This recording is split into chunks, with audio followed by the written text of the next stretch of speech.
வாட்ஸ்அப்பில் உங்களுக்கு வர வாய்ஸ் மெசேஜை ஈஸியாக இப்படி டெக்ஸ்ட்டாக ட்ரான்ஸ்லேட் பண்ணி உங்களால் பார்க்க முடியும். அது எப்படின்னு தான் இந்த வீடியோவில் பார்க்க போகிறோம். ஃபஸ்ட்டு உங்கள் வாட்ஸ்அப் ஓப்பன் பண்ணி அந்த 3 டாட்டை கிளிக் பண்ணி செட்டிங் போய்க்கோங்க. அடுத்து இதில் சேட் அதை கிளிக் பண்ணி உள்ளே போய்க்கோங்க. அடுத்து இதில் சேட் செட்டிங்கில் 4வது உள்ள வாய்ஸ் மெசேஜ் ட்ரான்ஸ்கிரிப்ட் அதை கிளிக் பண்ணுங்கள். இப்போ இதில் லாங்குவேஜ் சூஸ் பண்ண சொல்லும். சூஸ் லாங்குவேஜை கிளிக் பண்ணுங்கள். இப்போதைக்கு இதில் வாட்ஸ்அப்பு ஒரு 4 லாங்குவேஜ் தான் கொடுத்துருக்காங்க. இந்த 4 லாங்குவேஜில் ஏதாவது ஒரு லாங்குவேஜில் வர வாய்ஸ் மெசேஜ் தான் உங்களால் ட்ரான்ஸ்லேட் பண்ண முடியும். மேபி ஃபியூச்சரில் இதில் தமிழும் ஆட் பண்ணலாம்.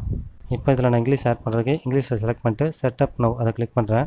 இப்போ அந்த இங்கிலீஷ் லாங்குவேஜ் ட்ரான்ஸ்லேட்டர் டவுன்லோட் ஆகும். அது 136 MB டவுன்லோட் ஆகிட்டுருக்கு.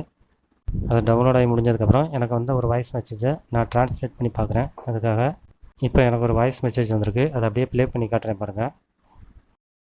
Hello everyone, welcome to Tamil Campus channel. இப்போ இந்த வாய்ஸ் மெசேஜை டெக்ஸ்ட்டாக ட்ரான்ஸ்லேட் பண்ணுறதுக்கு இந்த மெசேஜ் அப்படியே செலக்ட் பண்ணிக்கோங்க. செலக்ட் பண்ணிட்டு மேலே உள்ள 3 டாட்டை கிளிக் பண்ணி அதில் ஃபஸ்ட்டு உள்ள ஆப்ஷன் செலக்ட் பண்ணிக்கோங்க, ட்ரான்ஸ்கிரிப்ட். இப்போ ஆட்டோமேட்டிக்காக இந்த வாய்ஸ் மெசேஜ் இங்கிலீஷில் ட்ரான்ஸ்லேட் ஆகி வந்துட்டு, ஒருவேளை இந்த அப்டேட் உங்களுக்கு வரலன்னா நீங்கள் ப்ளே ஸ்டோரில் போய் உங்கள் வாட்ஸ்அப்பை ரீசெண்ட் வெர்ஷனுக்கு அப்டேட் பண்ணிக்கோங்க.